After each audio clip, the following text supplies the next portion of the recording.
Imagine caminhar por uma estrada deserta, cercada por mata fechada, quando de repente uma lamparina acende sozinha bem diante de você, sem mãos para segurá-la, sem corpo que a sustente. E antes que consiga reagir, uma voz feminina, vinda de lugar nenhum, sussurra seu nome como se já o conhecesse há décadas. É exatamente isso que aconteceu em Alto do Vigário, no início dos anos 1900, quando uma presença que nunca descansou passou a escolher suas vítimas apenas pela coragem, ou covardia, escondida dentro delas. Mas o mais perturbador não foi a lamparina que surgia todas as noites no mesmo ponto da estrada, e sim a razão pela qual ela aparecia. Nesta história, você vai descobrir como um segredo enterrado em 1889 se transformou numa lenda que nenhum morador ousava desafiar. Uma lenda que só desapareceu quando a verdade finalmente veio à tona, tarde demais para alguns. Prepare-se para conhecer a maldição da lamparina, uma história onde a luz não clareia, ela acusa. Em 1904, quando a pequena região de Alto do Vigário ainda vivia isolada pelas estradas de barro e pelos longos campos de milho que abafavam o som do vento, uma história começou a circular entre viajantes, tropeiros e famílias que insistiam em morar ali. Era a história da lamparina da Estrada Morta, um artefato que ninguém ousava tocar, mas que muitos afirmavam ter visto brilhar no escuro, sempre antes de uma tragédia. A estrada recebeu esse nome depois de uma série de acidentes estranhos, todos acontecendo no mesmo ponto, sempre à mesma hora, sempre sob o mesmo silêncio absoluto que parecia cobrir a paisagem inteira como um véu pesado. Segundo os mais antigos, a lamparina pertencia à filha de um farmacêutico que morrera ali, numa noite sem lua em 1889. Ela carregava o pequeno lampião para iluminar o caminho de volta para casa, mas desapareceu sem deixar corpo, roupas, rastros ou pegadas. Tudo que encontraram foi a lamparina ainda acesa no chão, sem óleo, sem combustível, brilhando como se a chama fosse mantida por algo que não era deste mundo. Desde então, quem andasse pela estrada depois do anoitecer podia ouvir passos leves atrás de si, como se alguém estivesse acompanhando, sempre a poucos metros de distância. E quando a luz da lamparina surgia flutuando na escuridão, era tarde demais. Alguém iria desaparecer antes do amanhecer, mesmo que tivesse jurado estar seguro em casa, atrás de portas trancadas e janelas pregadas com tábuas grossas. O caso que realmente cimentou a lenda aconteceu no inverno de 1907, quando um comerciante chamado Nestor Alvarenga resolveu cortar caminho pela Estrada Morta para chegar mais cedo ao vilarejo vizinho. Ele ignorou os avisos, riu das histórias e repetiu a frase que muitos diziam antes de desaparecer: "Se existe fantasma, ele que venha falar comigo." Horas depois, dois garotos que buscavam lenha encontraram a carroça de Nestor tombada na lama, as rodas ainda girando, como se o acidente tivesse acontecido segundos antes. Os cavalos estavam vivos, mas imóveis, tremendo como se tivessem visto algo impossível de explicar. Não havia sinais de luta, pegadas, marcas ou rastros que indicassem fuga. Apenas um detalhe se destacava no meio da lama fria: a lamparina, acesa, brilhando com uma chama firme e silenciosa, embora estivesse totalmente quebrada, com o vidro trincado e o pavio queimado até a base. Desde aquele dia, ninguém mais duvidou da lenda. Vizinhos contavam que, na noite anterior, viram a luz flutuando em direção ao celeiro dos Alvarenga, e que alguém chorava dentro da casa, um choro que não parecia humano.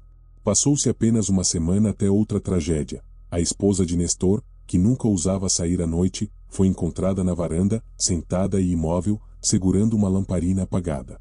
Seus olhos estavam abertos, mas não viam nada, e seus lábios murmuravam sempre a mesma frase: "Ela pediu a luz de volta." Depois disso, as famílias começaram a abandonar a região. A lenda tomou dimensões ainda maiores em 1910, quando o governo enviou um engenheiro para mapear a estrada e tentar descobrir a causa dos estranhos acidentes. O engenheiro, Dr. Osório Mendes, era cético, metódico e absolutamente imune às histórias que assustavam os moradores. Ele acreditava que tudo se resumia a má visibilidade, terreno instável e superstições. Mas, ao passar a primeira noite na região, hospedado na antiga casa paroquial, ouviu claramente o som de um lampião acendendo sozinho no corredor. Pensando se tratar de alguém caminhando com uma lamparina comum, abriu a porta, e viu apenas a chama, pairando no ar a poucos centímetros do chão. Osório não acreditou no que viu, avançou, tentou segurar a luz, tentou entender o mecanismo, mas a chama simplesmente se deslocou para trás, recuando como se tivesse vida própria. Na manhã seguinte, Osório encontrou sobre sua cama um objeto que ninguém soube explicar: o vidro da lamparina original de 1889, exatamente igual ao que fora descrito pelos primeiros moradores, com o mesmo trinco, a mesma rachadura e marcas de fuligem que pareciam formar a silhueta de um rosto distorcido. A partir desse dia, o engenheiro mudou completamente de comportamento. Não falava mais sozinho, não dormia, não comia direito e evitava o espelho da casa como se algo estivesse sempre parado atrás dele. Uma semana depois, desapareceu tão repentinamente quanto todos os outros, deixando apenas seu diário. E na última página havia uma frase escrita com pressa, quase rasgando o papel: ela está procurando quem roubou sua luz. E agora ela sabe meu nome. O desaparecimento do Dr. Osório provocou uma comoção silenciosa em Alto do Vigário. A cidade estava acostumada com sumiços, mas nunca de alguém vindo de fora, muito menos de um homem instruído, enviado pelo governo. Foi então que o padre local, angustiado com os eventos crescentes, reuniu alguns moradores para tentar compreender o fenômeno. Entre eles estava Dona Clarice, uma anciã conhecida por guardar memórias antigas e histórias que ninguém mais ousava repetir. Ela afirmou que a lamparina não era apenas um objeto, mas um fragmento de algo maior, um pacto rompido, um pedido de ajuda que ninguém atendeu quando deveria. Segundo ela, a moça desaparecida em 1889, chamada Lídia Moura, havia sido vista pela última vez correndo pela estrada, perseguida por um homem desconhecido, cuja identidade jamais foi descoberta. Seu lampião caiu, quebrando-se no chão, e a chama continuou acesa como se implorasse por testemunhas. Lídia sumiu, e seu agressor também. Apenas a luz permaneceu, queimando contra todas as leis da natureza. Para Dona Clarice, o espírito da jovem não buscava vingança, buscava uma testemunha, alguém que pudesse finalmente revelar o que lhe acontecerá naquela noite. Mas, como ninguém jamais assumiu a verdade, a lamparina condenou gerações a repetir o mesmo destino: ser levado pela escuridão para uma parte da estrada onde o tempo parecia não existir. A teoria da anciã assustou os presentes, mas o que os apavorou de verdade veio no instante seguinte, quando a mesma luz fantasma apareceu atrás da janela da sala, vibrando como um coração acelerado. Todos recuaram. E a chama se apagou sozinha, deixando um rastro de fuligem no vidro, um rastro na forma do rosto da moça desaparecida. Nas semanas seguintes, o vilarejo mergulhou em um terror que já não sabia como controlar. A lamparina surgia agora com mais frequência, às vezes sobre a ponte, às vezes na curva estreita da estrada, e outras vezes dentro das próprias casas, iluminando cantos escuros onde nada deveria brilhar. Famílias inteiras passaram a dormir juntas no mesmo cômodo, temendo que um de seus membros fosse chamado pela luz durante a noite. O caso mais perturbador aconteceu com o velho Jonas Batista, que morava sozinho depois de perder a esposa. Moradores afirmaram ver a luz flutuando perto da porta dele por 3 noites consecutivas. Na quarta, Jonas apareceu na praça principal completamente descalço, tremendo, com a roupa encharcada como se tivesse caminhado sob chuva, embora o céu estivesse seco havia dias. Seus olhos estavam vazios, parecendo olhar para um ponto invisível atrás da própria mente. Quando tentaram ajudá-lo, ele apenas balbuciou: "Ela não tem rosto, até que você dê um para ela." Em seguida, caiu no chão, convulsionando como se algo estivesse tentando puxá-lo de volta. Horas depois, quando enfim recobrou alguma lucidez, disse que ouvirá a voz de uma mulher chamando seu nome, repetidas vezes, acompanhada do tilintar do lampião. Disse também que viu a estrada se abrir como se fosse água, e que uma mão branca tentava segurá-lo pelo tornozelo. Após esse relato, Jonas nunca mais saiu de casa. E, embora seus filhos jurassem que ele havia sobrevivido, muitos moradores afirmavam ouvir sua voz chamando por socorro toda vez que a lamparina surgia na estrada. O auge do terror ocorreu em 1912, quando o governo enviou um pequeno grupo de investigadores para finalmente resolver o mistério, ou ao menos silenciar as histórias que assustavam a região inteira. O líder do grupo, Capitão Augusto Leme, organizou vigílias noturnas, espalhou homens ao longo da estrada e proibiu qualquer morador de sair de casa após o pôr do sol. Era uma tentativa desesperada de impor ordem ao que já estava completamente dominado pelo sobrenatural. Na segunda noite da operação, porém, algo aconteceu que nenhum relatório oficial jamais conseguiu explicar. Um dos soldados, o jovem tenente Raul Duarte, informou ter visto a lamparina brilhando a 50 metros de distância. Augusto autorizou a aproximação.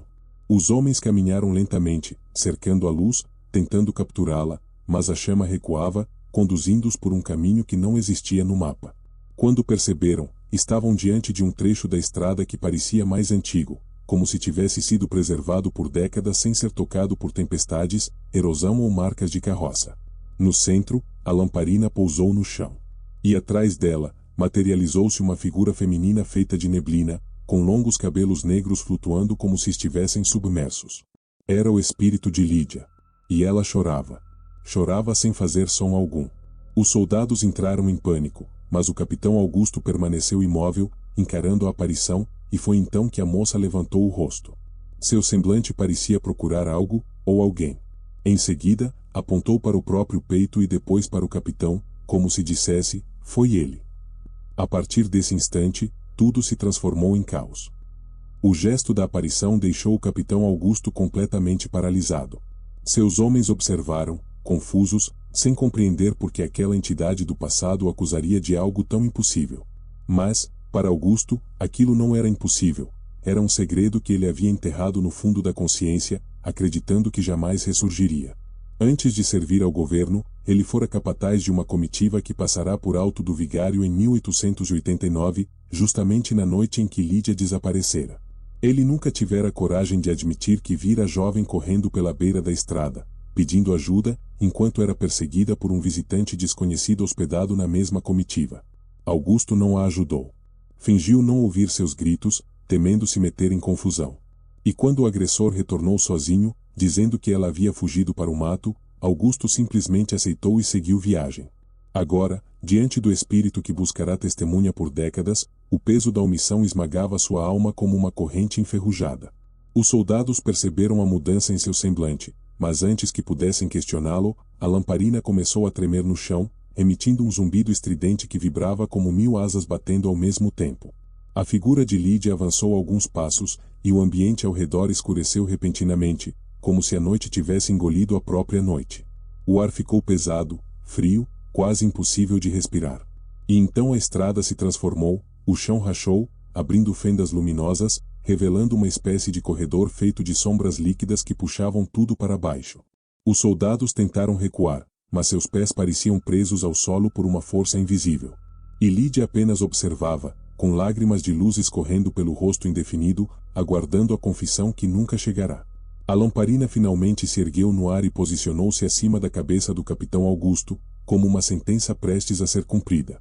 Foi nesse instante que Augusto, tomado pelo medo mais primitivo, ajoelhou-se diante da entidade, com a voz trêmula, admitiu entre soluços que vira tudo naquela noite longínqua, e nada fez. Confessou que carregava o peso da covardia desde então, que nunca teve coragem de contar a verdade porque sabia que sua omissão contribuíra para o destino cruel da jovem. Quando suas palavras ecoaram na escuridão, a figura de Lídia parou de chorar. Seus contornos ficaram mais nítidos, revelando um semblante sereno que não era visto desde sua vida humana. A lamparina baixou suavemente, repousando no chão como uma chama que finalmente encontrara descanso. O ambiente começou a clarear, e as sombras que tentavam engolir a estrada recuaram como animais domados. Os soldados sentiram as pernas livres novamente e correram até o capitão, que permanecia ajoelhado, exausto, mas aliviado. A aparição de Lídia deu um último olhar ao grupo, não de vingança, mas de libertação, antes de se dissipar no ar como uma névoa quente apagando aos poucos. A lamparina apagou-se pela primeira vez em mais de 20 anos. Quando a luz desapareceu completamente, a estrada voltou ao normal, como se nada tivesse acontecido ali. Porém, os relatos daquela noite jamais foram registrados nos documentos oficiais. O governo classificou tudo como alucinação coletiva, e o caso foi encerrado. Mas os moradores de Alto do Vigário sabem a verdade. Desde 1912, a lamparina nunca mais apareceu, e nenhum desaparecimento voltou a ocorrer. Alguns dizem que o espírito de Lídia finalmente descansou após ouvir a confissão que esperava. Outros acreditam que a estrada ainda guarda seu rastro, e que, se um dia a injustiça for esquecida, a chama poderá acender de novo.